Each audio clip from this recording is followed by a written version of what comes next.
Hi everyone, hope you're all well. In today's video I'm showing you how to make a corned beef hot pot.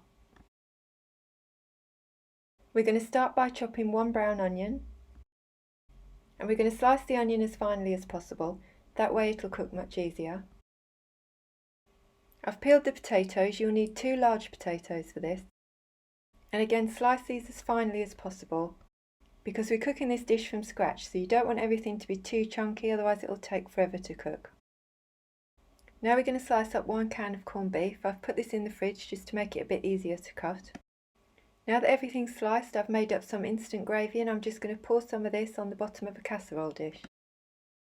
Then I'm going to add a layer of potatoes to the bottom of the dish. Then on top of that goes a layer of corned beef. Then I'm going to sprinkle some onions over the corned beef and pour over some more of the gravy.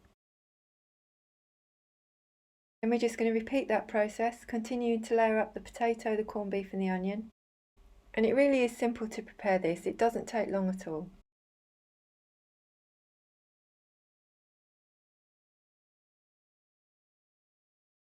We're going to finish with a layer of potatoes on the top and then pour over the remainder of the gravy.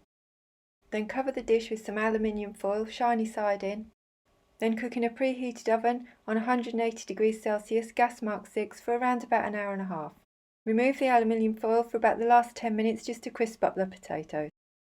And there's the finished result. You can see the potatoes gone lovely and crispy on the top, and it smells really delicious.